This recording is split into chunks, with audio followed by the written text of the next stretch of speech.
The assassin's body hit the ground at 2:47 a.m., and Natasha Harvey knew her nightmare was far from over.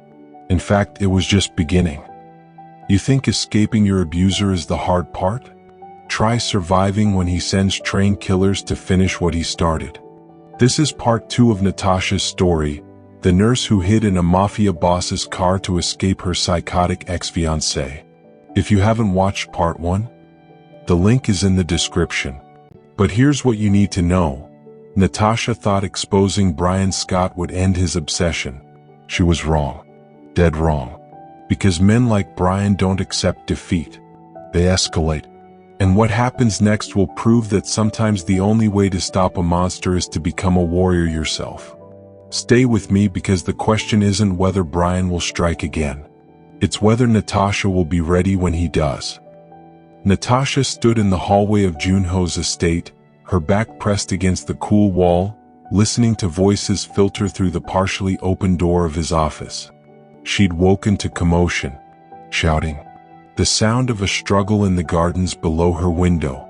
Now, at 3 in the morning, wearing nothing but one of Jun-ho's t-shirts and her fear like a second skin, she heard voices that made her blood run cold. He's not talking. Han's voice, grim and controlled. Professional. Military trained. This isn't some amateur Brian picked up off the street. Through the crack in the door, she could see Jun-ho pacing, his usual composure fractured. The man they'd captured sat zip-tied to a chair, blood trickling from his nose, but his expression was stone. Professional. Military bearing. Silent. This was a soldier who knew how to resist interrogation. How much is Scott paying you? Jun-ho asked. Silence. The assassin stared at the wall, jaw set. You know we'll find out anyway.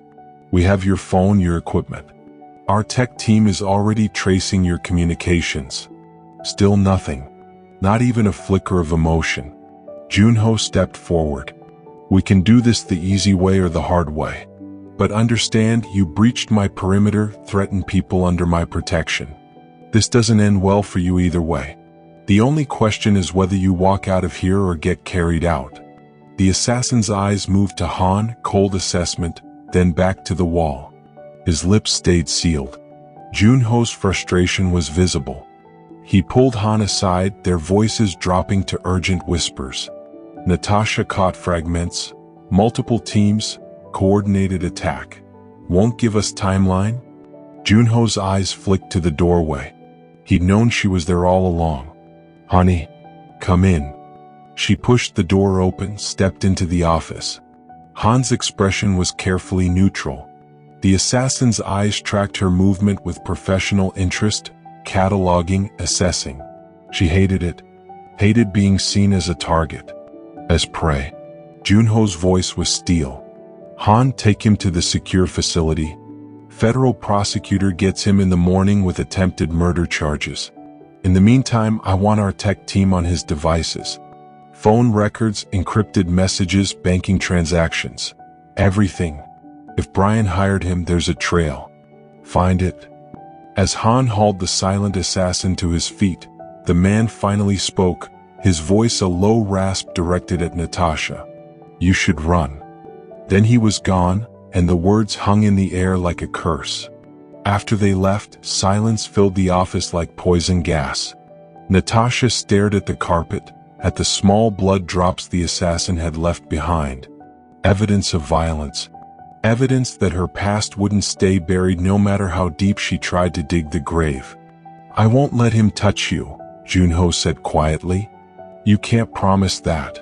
She looked up at him, this man who'd given her sanctuary, who'd shown her what love without possession looked like. You can't be everywhere at once. And Brian, he's smart.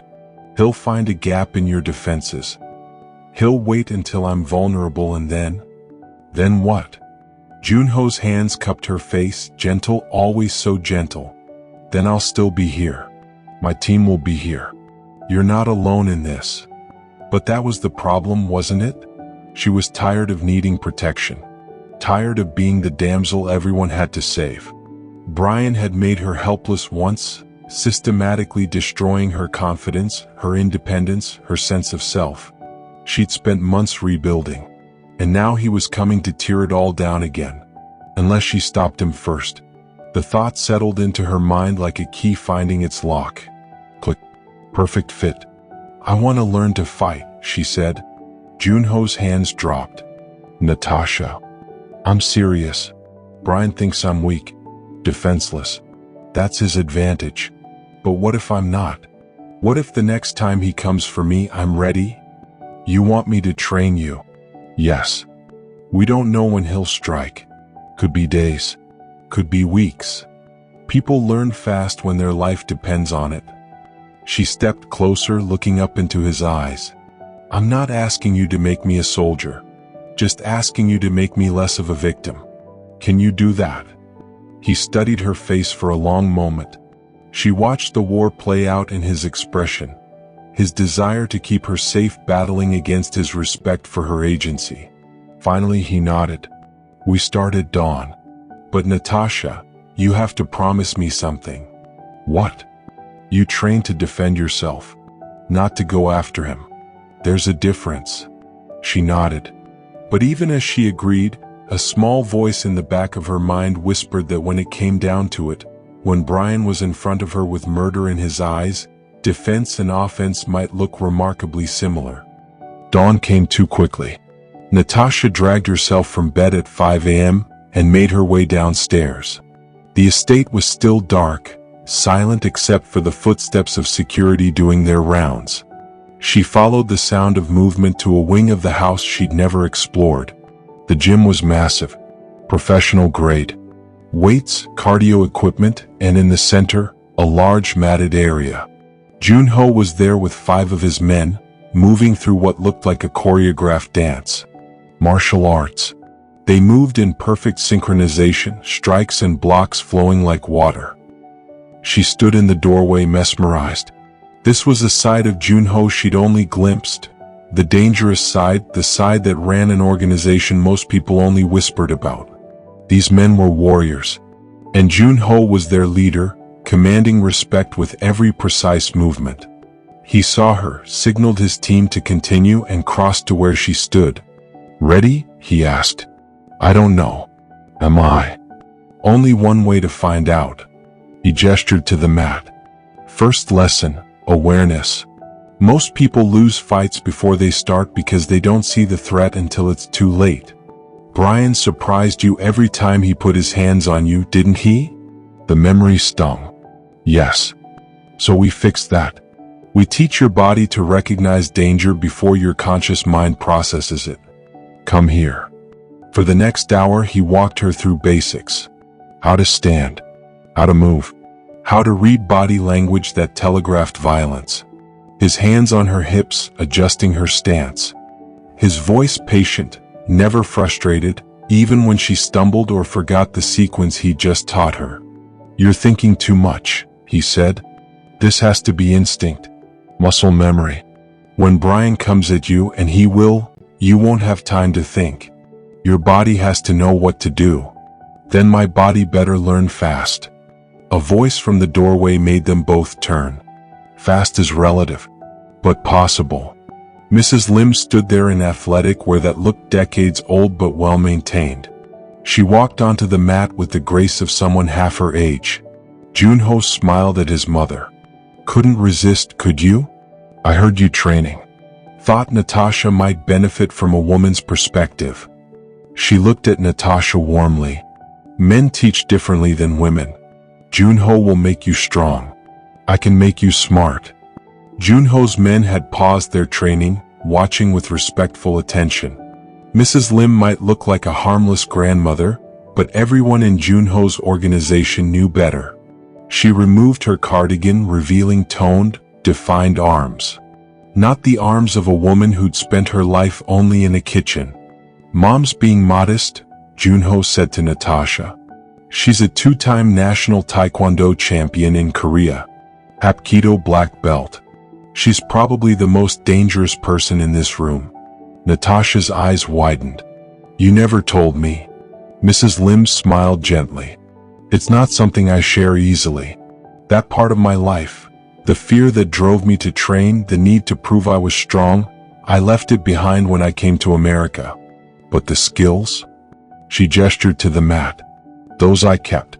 And now I share them with you. If you want. I want, Natasha whispered. God, yes, I want. Good. Jun-ho, show her the defense against a front grab. The one your father taught you. He demonstrated, moving slowly so Natasha could follow. But when he asked his mother to help demonstrate the counter, what happened next left Natasha and Jun-ho's men speechless. Mrs. Lim moved like lightning.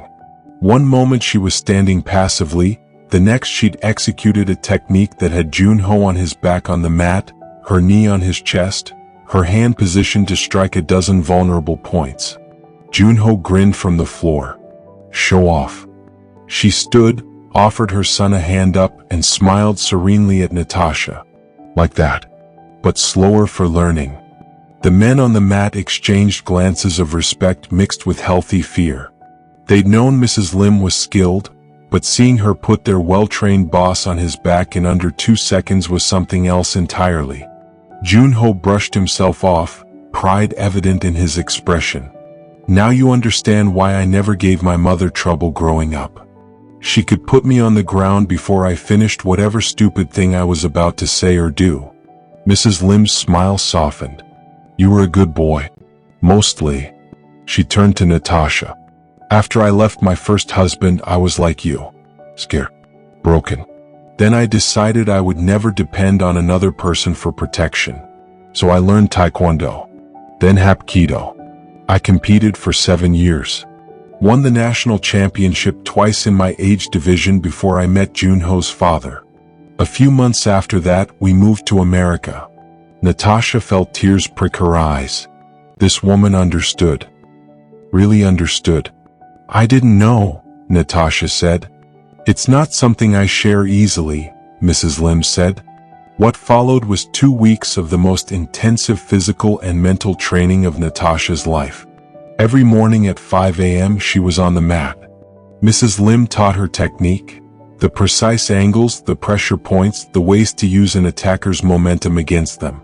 Jun-ho taught her tactics, how to assess a threat, multiple attackers, weapons defense, escape routes. Her body transformed. Muscles she didn't know she had began to define themselves. Her reflexes sharpened. She learned to move without thinking, to let her body react while her mind stayed calm. But the physical training was only part of it. Dr. Chin incorporated the training into their therapy sessions. You're reclaiming your body, Dr. Chin observed during their session on day 10. Brian taught you that your body was something to be controlled, used, hurt. Now you're learning it's a weapon, a shield, something you command. Is that healthy? Natasha asked. Or am I just trading one extreme for another? That depends on your mindset. Are you training to hurt people? Or to protect yourself? Both. Natasha's honesty surprised herself. I want to be able to protect myself. But if Brian comes for me again, I want to hurt him. I want him to feel a fraction of the fear he made me feel. That's human. Natural even. But Natasha, revenge and self-defense aren't the same thing. One will heal you. The other will hollow you out. Don't let Brian turn you into something you'll hate when this is over. The words stayed with Natasha as training continued. Jun-ho took her to the shooting range on day 12. She'd never touched a gun before, had always found them terrifying. The weight of the pistol in her hand felt wrong, foreign. I don't want this, she said. You don't have to shoot anyone. But you need to know how. In case. In case what? In case I'm not there. In case you're alone and he's armed. In case the only thing standing between you and death is your willingness to pull a trigger. Jun-ho's voice was gentle but firm. I'm not asking you to become a killer. I'm asking you to have options. She learned. Hated every second of it. The noise, the recoil, the reality of what the weapon in her hands could do. But she learned. Because he was right. Options were the difference between victim and survivor. The training sessions became intimate in unexpected ways. Jun-ho's hands correcting her stance, his body pressed close to show her the proper way to execute a throw. The trust required to let him attack her, knowing he'd never truly hurt her, learning to defend against someone she loved.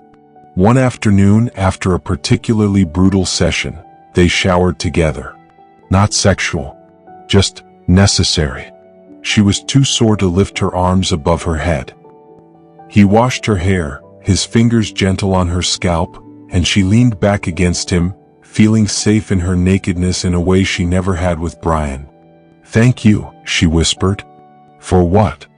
"For never making me feel weak, even while teaching me to be strong." His arms tightened around her. "You were always strong, Natasha. I'm just helping you remember." But even as she grew stronger, Brian grew more desperate. Han's intelligence reports painted a terrifying picture. "He's liquidated everything," Han told them on day 14, gathered in Jun-ho's office. "His condo, his car, his stock portfolio. Everything his father didn't have locked up in trusts. He's converted it all to cash and cryptocurrency." "How much?" Jun-ho asked. "Approximately $1.2 million. More than enough to fund a small army." "And his father?" Natasha asked. "Senator Scott hasn't reached out? Tried to help his son?" Edward Scott publicly disowned Brian 3 days ago. Gave an interview to the Washington Post about being devastated by his son's actions and supporting the victims of domestic violence. Han's contempt was clear. He's covering his own ass. Political survival. Brian's on his own. Which makes him more dangerous, Jun-ho said. A man with nothing to lose. Han pulled up data on his tablet. Our tech team finally cracked the encrypted communications on the assassin's phone. Took them 2 weeks, but they found it. Brian's been coordinating with multiple mercenary teams. The assassin we captured was part of a 3-team operation. They don't know each other, don't coordinate directly. Smart compartmentalization. When? Natasha's voice was steady, but her hands were clenched. This Saturday. There's a charity gala at the Fairmont Hotel downtown. Your company is being honored. Boss, you're expected to attend. The chatter suggests Brian's planning something around that event. Jun-ho was already shaking his head. Then I won't go. Actually, Han said carefully, I think you should. With Natasha. The room went silent. Natasha stared at Han, trying to understand if she'd heard correctly. You want me to be bait? I want us to control the engagement. Brian's planning to strike somewhere, sometime. If we choose the location, we choose the terms. The Fairmont has excellent security. We can flood it with our people. Cover every exit, every angle. And Han pulled up a screen on his tablet. We use the opportunity to draw out all his resources at once. His mercenaries, his plans, everything. We end this Saturday night, one way or another. Jun-ho was already shaking his head. Absolutely not. You're talking about using Natasha as bait to lure out professional killers. No. Actually, Natasha heard herself say, I think Han's right. Jun-ho turned to her, disbelief clear on his face. You can't be serious. I can't hide forever. Brian wins if I spend the rest of my life looking over my shoulder, jumping at shadows. This ends Saturday. Jun-ho. One way or another, this ends. The argument that followed was intense. Jun-ho refused. Natasha pushed back. Mrs. Lim, surprisingly, sided with Natasha. Son, she said quietly, you cannot protect her from everything. Sometimes the only way through fear is straight into it. I could lose her. You could lose her anyway. At least this way we choose the battlefield. In the end, Natasha's determination won. They would attend the gala. They would be ready. And if Brian wanted a confrontation, he'd get one, just not the one he expected. The week before the gala was a blur of preparation. Heightened security. Intelligence gathering. Training that grew more intense, more focused. Mrs. Lim drilled Natasha on specific scenarios. What if someone grabs you from behind? Natasha demonstrated the counter.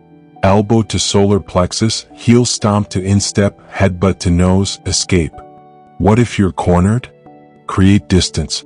Use environment as weapon. Improvise. What if someone has a gun? Comply if possible. If they're going to shoot anyway, move inside their range, control the weapon, disable the attacker. The techniques flowed now, natural as breathing. Her body had become something new. Something Brian wouldn't recognize. There was a shopping trip for the gala dress. Mrs. Lim and Natasha surrounded by discreet security. In the boutique, Mrs. Lim shared more of her story. Jun-ho's father found me at my lowest, emotionally, though I was publicly a champion, she said, watching Natasha try on gowns. I had won tournaments, had medals, but inside I was empty, broken.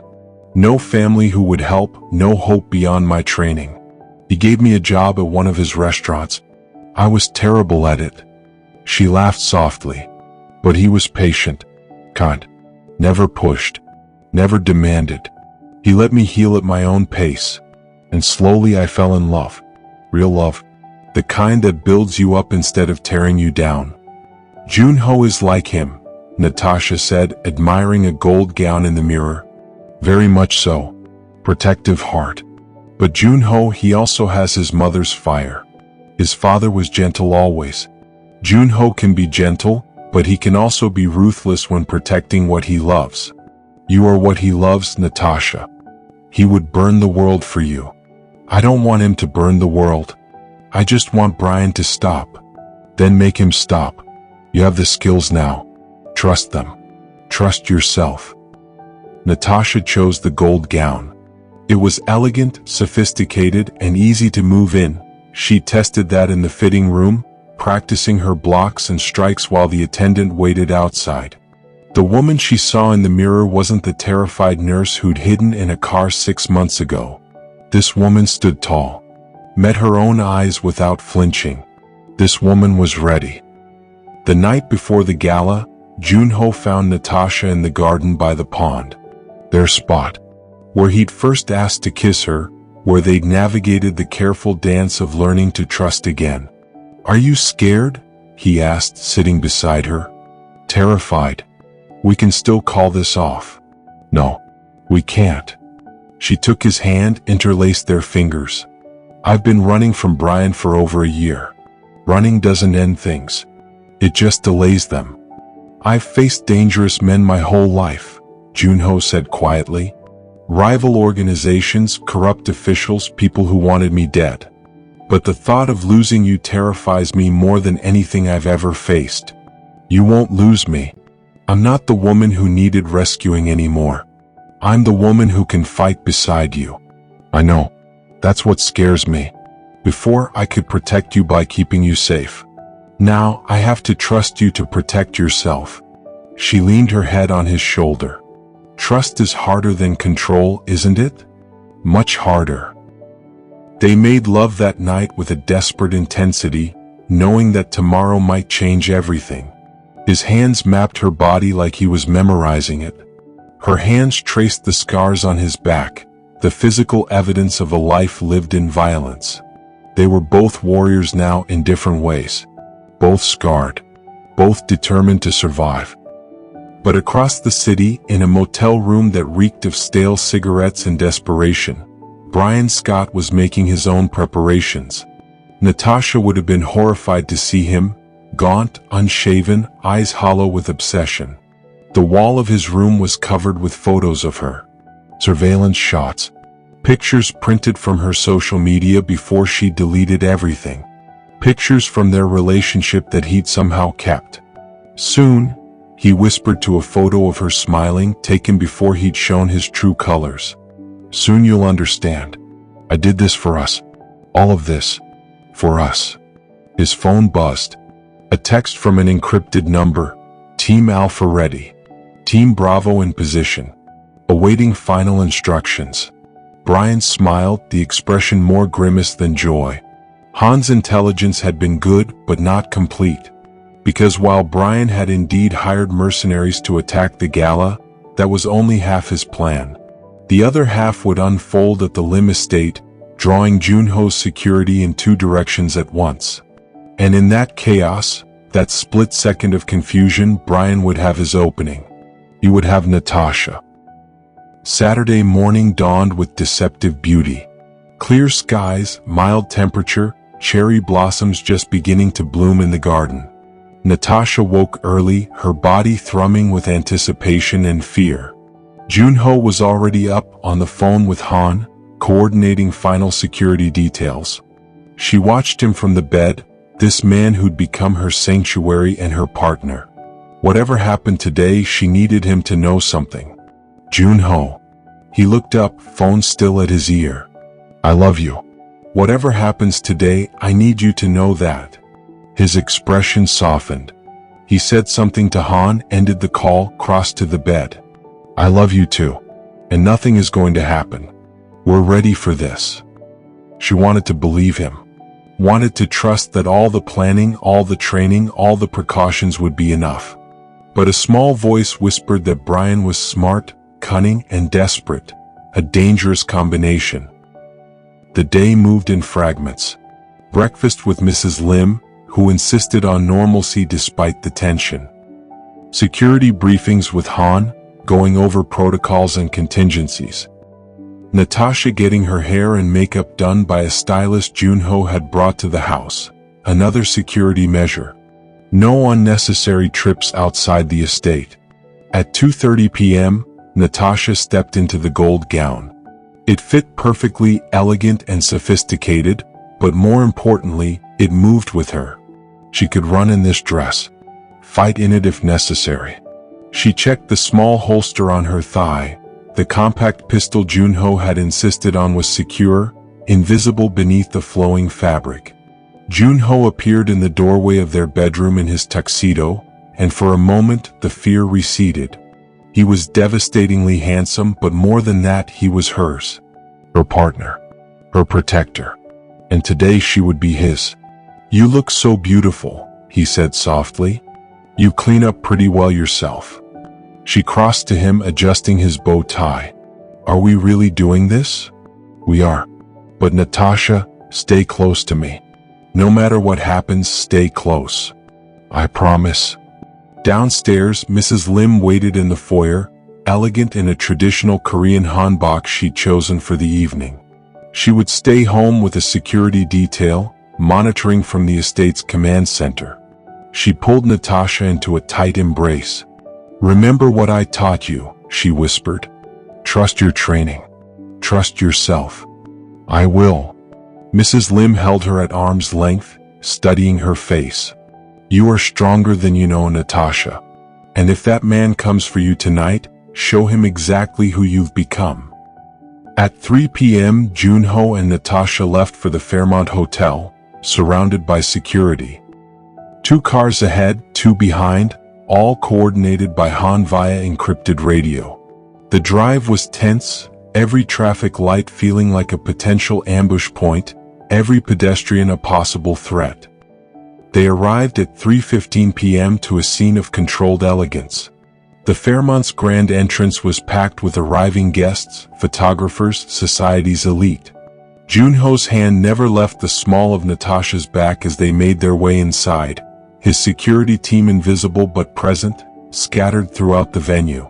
Inside the ballroom, crystal chandeliers cast warm light over hundreds of guests. A string quartet played softly. Waiters circulated with champagne and hors d'oeuvres. It looked like any high society charity gala. But Natasha felt it, the undercurrent of danger. Jun-ho's security positioned at every exit. Han's voice occasionally murmuring updates through Jun-ho's concealed earpiece. The weight of the pistol against her thigh, a constant reminder that this beautiful evening could turn deadly in seconds. Jun-ho introduced her to business associates, donors, city officials. She smiled, made small talk, played the part of the devoted partner. But her training kept her aware. Exits marked, potential threats assessed, Jun-ho always within arm's reach. At 4:15 p.m., Jun-ho's phone vibrated. He glanced at it and Natasha saw his expression change. Something was wrong. He pulled her aside, his voice urgent and low. Han just picked up movement at the estate. Multiple vehicles approaching from different vectors. The estate. Natasha's heart lurched. But we're here. Brian's target is supposed to be. It was a feint. He knew we'd expect him here, so he's hitting where we're not. Jun-ho was already moving, pulling her toward the exit. My mother. His phone rang. Han's voice, urgent even through the speaker. Boss, 3 teams, 8 men approaching the estate. Mrs. Lim has activated her panic button. We're engaging now. I'm on my way. Negative. Stay at the Fairmont. This could be the diversion. Scott could still be targeting Natasha. Jun-ho's face was torn, his worst nightmare playing out, having to choose between protecting his mother and protecting his wife. Natasha made the decision for him. Go, she said firmly. Your mother needs you. I have security here. I'll be fine. Natasha. Jun-ho, go. I'm not helpless anymore, remember? You taught me that. Now go save your mother. He looked at her, conflict and pride and fear mixing in his expression. Finally he nodded. Han, I'm en route to the estate. Double the security around Natasha. She doesn't leave the ballroom. She doesn't leave your sight. Han's voice crackled back. Copy that. Team 3 stay with Natasha. Boss is coming to us. Jun-ho pulled her close, kissed her hard. Stay alive. I'll be back for you. You better be. And then he was gone, moving through the crowd with 4 of his security team, leaving Natasha with Han's men surrounding her. She watched him disappear through the exit, every instinct screaming to follow him, but she forced herself to stay. This was the plan. Trust the plan. Trust the training. At the estate, Mrs. Lim stood in her kitchen, the panic button activated, and waited. She'd changed from her hanbok into her old training clothes, practical, flexible, ready. She heard the security team engaging outside, the sharp reports of gunfire, the shouts of combat. 2 mercenaries breached the house through a side entrance, moving with tactical precision. They found the kitchen and the elderly woman standing there, seemingly helpless. Where's the girl? The lead mercenary demanded, a mountain of a man with dead eyes and a scar bisecting his face. The nurse. Where is she? Mrs. Lim stepped forward, her voice calm. Not here. You came for nothing. I don't think so. He moved toward her, reaching out to grab her arm. You're coming with. He never finished the sentence. Mrs. Lim moved with speed that defied her age, executing the exact technique she taught Natasha 100 times in training. She trapped his extended arm, used his momentum against him, struck the pressure point at his elbow with surgical precision.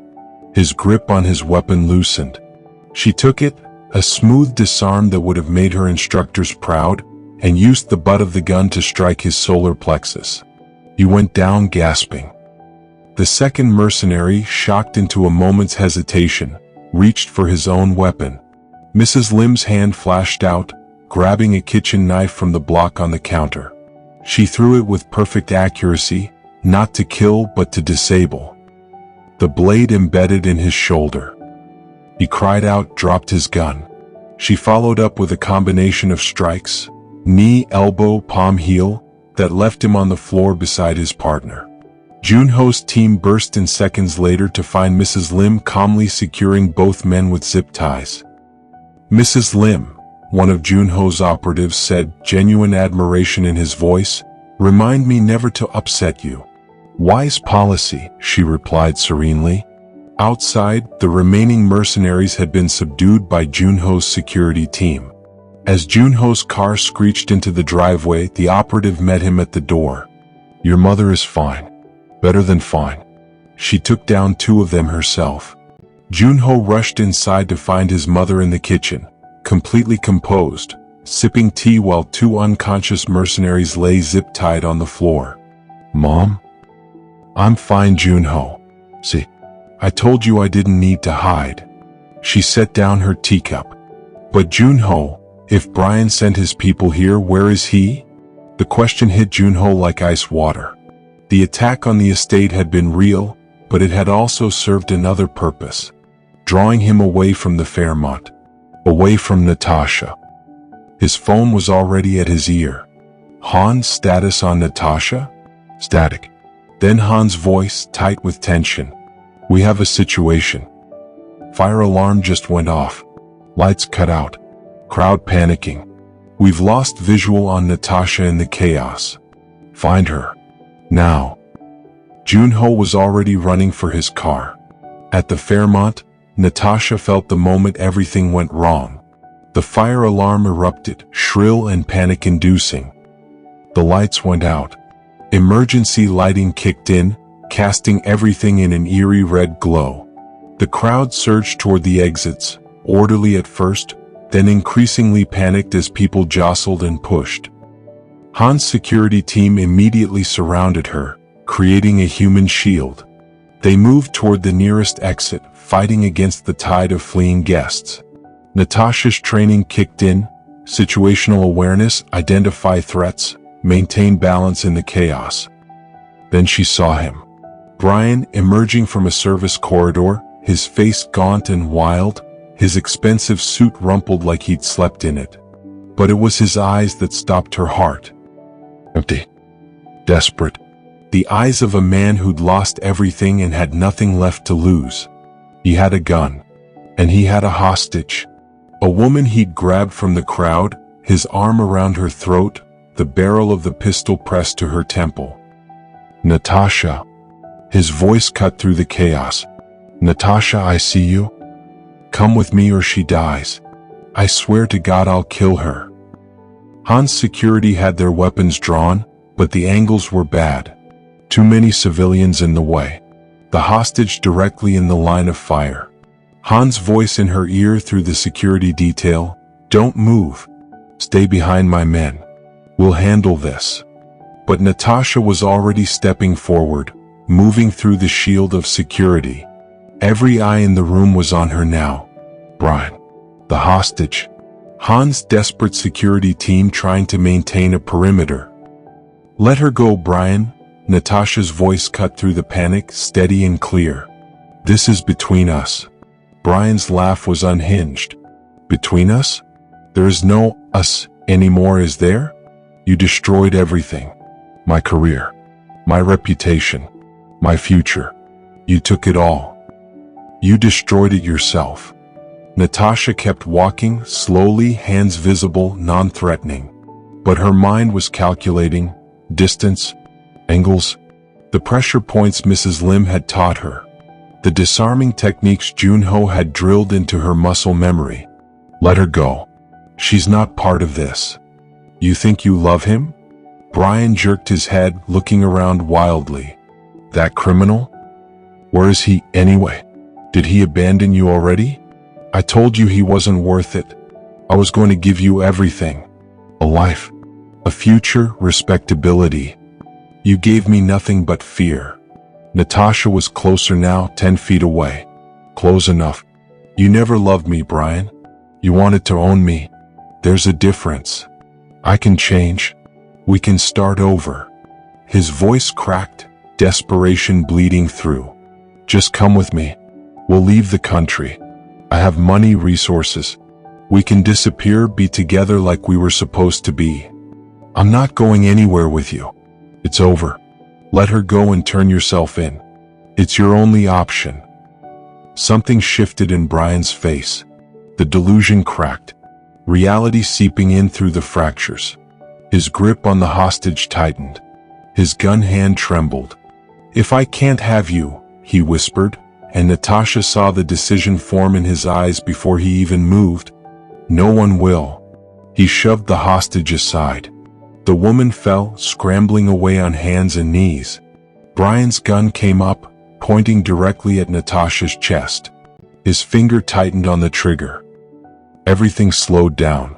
Natasha saw the muscles in his arm tense. Saw the barrel align with her heart.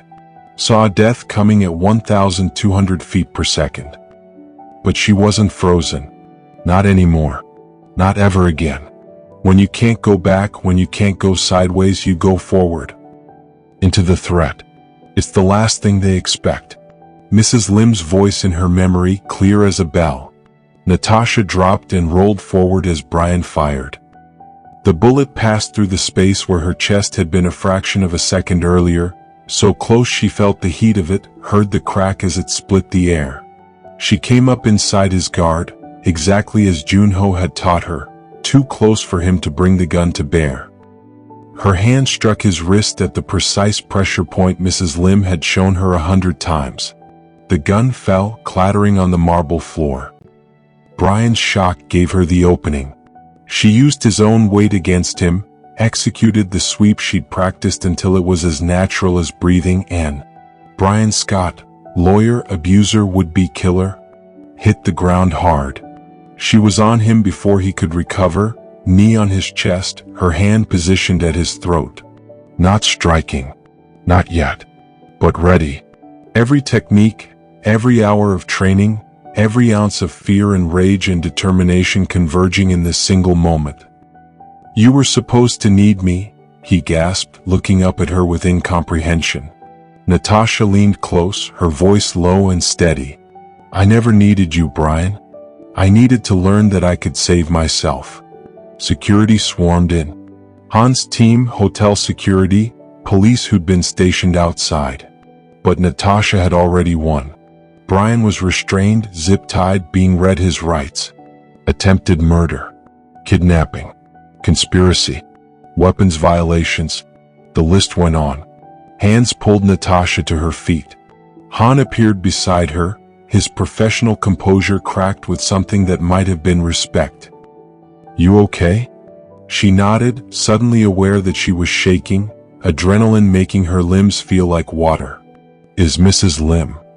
"She's fine. Took down 2 mercenaries herself. Boss was with her, but he's now on his way back here." As if summoned, Jun-ho burst through the ballroom entrance, security team flanking him, his eyes wild until they found her. He crossed the distance between them in seconds, pulling her into his arms. "You're okay. Tell me you're okay." "I'm okay." She buried her face in his shoulder, breathing in his scent, grounding herself in his presence. "Your mom?" "Fine.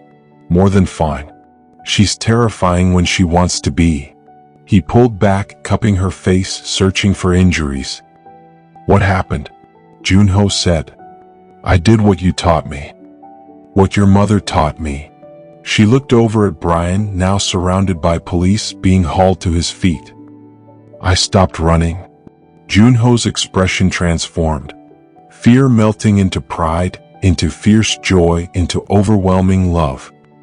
He kissed her there in the ballroom, surrounded by chaos and police and witnesses, and Natasha felt something inside her finally, truly heal. She'd faced her monster. And she'd won. The ride back to the estate was quiet.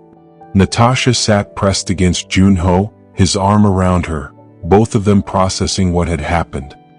Han drove, occasionally glancing in the rear-view mirror with an expression of respect. Mrs. Lim met them at the door, took one look at Natasha's face and knew. "Is it over?" Natasha nodded. "Yes, it's over." The 3 of them, 2 abuse survivors and the man who loved them both, stood in the foyer of the house that had become a sanctuary. The mercenaries were in custody. Brian was facing charges that would put him away for decades. Edward Scott's political career was destroyed beyond repair. Jun-ho formally promoted Han that night, thanking him for loyalty that had never wavered, for tactical brilliance that had kept them all alive. That night, Natasha slept without nightmares. No jolting awake in terror. No phantom hands around her throat.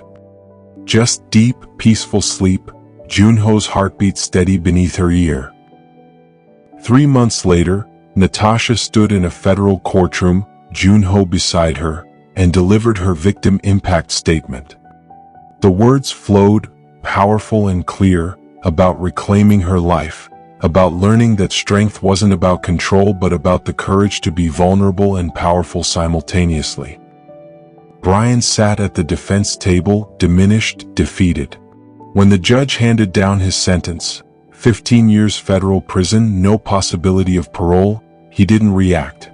Just stared at the table in front of him. Edward Scott wasn't in the courtroom. He'd resigned from office, retreated from public life, his legacy forever tainted by his son's crimes. Outside the courthouse, reporters shouted questions. Jun-ho's security shielded them, but Natasha paused, turned back. "I have one thing to say," she told the cameras.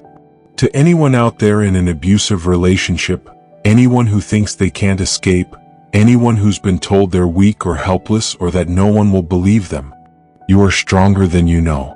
You deserve love that builds you up, not tears you down. And it's never too late to reclaim your life. Never." Jun-ho squeezed her hand as they walked away. His discomfort with the attention was visible. She smiled at him, grateful for this man who'd shown her what real love looked like. She returned to nursing full-time, specializing in helping abuse survivors. The stories she heard, the women and men she helped, each one reinforced her decision to speak out, to be visible, to be proof that survival was possible. She and Mrs. Lim started teaching self-defense classes twice a week in the estate's gym. The classes filled up immediately, a waiting list forming. Abuse survivors learning to reclaim their bodies, their power, their lives. Jun-ho continued reforming his organization, Natasha's influence pushing him steadily toward complete legitimacy. The illegal activities decreased, the legitimate businesses expanded. It was slow, dangerous work. There were people in the organization who resisted change. But Jun-ho was determined. For her. For their future. One evening, 4 months after Brian's sentencing, Natasha and Jun-ho walked through the garden to their spot by the pond. Cherry blossoms were in full bloom, falling like snow in the gentle breeze. Jun-ho talked about a contract he just signed, completely legitimate, no ethical gray areas, and he was proud in a way she'd never heard before. She talked about a patient she'd helped that day, an abuse survivor taking her first steps toward healing. They were building something beautiful from the darkest of beginnings. Proof that trauma didn't have to define you, that love could heal instead of harm. Natasha stopped walking. Her hand found Jun-ho's, interlaced their fingers. "I have something to tell you." His immediate concern was visible. "What's wrong?" Her smile bloomed like the cherry blossoms around them. "Nothing's wrong. Everything's right. Jun-ho, I'm pregnant." She watched his face transform. Joy, fear, overwhelming love. All of it cycling through his expression in seconds. "Are you? How do you feel about it?" "Terrified. Happy. Ready." She placed his hand on her still flat stomach. "With you I'm ready." He pulled her close, his voice thick with emotion. They stood there as the sun set, bathed in golden light and falling petals. In the house, visible through the lit windows, Mrs. Lim taught a self-defense class to a group of women who were learning, as Natasha had, that survival was only the beginning, that reclaiming your power was a journey, that love, real love, was patient, kind, and asked permission. Natasha's hand rested on her stomach, Jun-ho's hand covering hers, both their faces showing pure hope. A child. A future. A life built not on fear but on strength, trust, and love that had been tested in fire and emerged stronger. Brian Scott would spend the next 15 years in a federal prison, with nothing but his obsession and regret for company. Edward Scott lived in self-imposed exile, his political ambitions ash. Their legacy was destruction, pain, and the lives they damaged. But Natasha's legacy, hers and Jun-ho's and Mrs. Lim's, that legacy was different. It was written in every woman who learned to fight back, every survivor who found the courage to leave, every person who chose love without possession. The Lim Foundation, established jointly by Jun-ho and Natasha, provided free self-defense training and resources to domestic violence survivors across the country. Funded by Jun-ho's legitimate businesses and Natasha's tireless advocacy, it grew rapidly, helping thousands. Sometimes the person who saves you is the one you least expect, Natasha thought, watching her husband's face in the fading light. And sometimes the person who saves you is yourself. Natasha Harvey went from hiding in a stranger's car to fighting back against the man who'd terrorized her for years. Her journey wasn't just about escaping abuse, it was about reclaiming her power, learning to trust again, and discovering that strength comes in many forms. Here are some lessons from Natasha's story. First, abuse escalates. Brian's control tactics didn't stop when exposed. They intensified. Second, healing requires both internal work and external support. Natasha needed therapy, training, and a support system. Third, sometimes the only way through fear is straight into it. Running has its place, but eventually you have to stand your ground. If you or someone you know is in an abusive relationship, please reach out. The National Domestic Violence Hotline is 1-800-799-7233. You're not alone. You're not weak. And like Natasha, you're stronger than you know. The Limb Foundation continues to operate, providing free resources and training to survivors. Brian Scott is currently serving his sentence. Edward Scott never returned to public life. And Natasha, Jun-ho, and their daughter live in the house where Natasha first found sanctuary, proof that sometimes the darkest moments lead to the brightest futures. If Natasha's story moved you, hit that like button. Subscribe to Shadows of Justice for more stories of survivors who fought back. And tell me in the comments, what moment from Natasha's journey resonated with you most?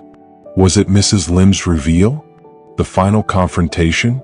Or the ending that shows hope is always possible? Remember, you're not defined by what happened to you. You're defined by how you rise from it. Until next time, stay strong, stay safe, and never forget, you have the power to write your own ending.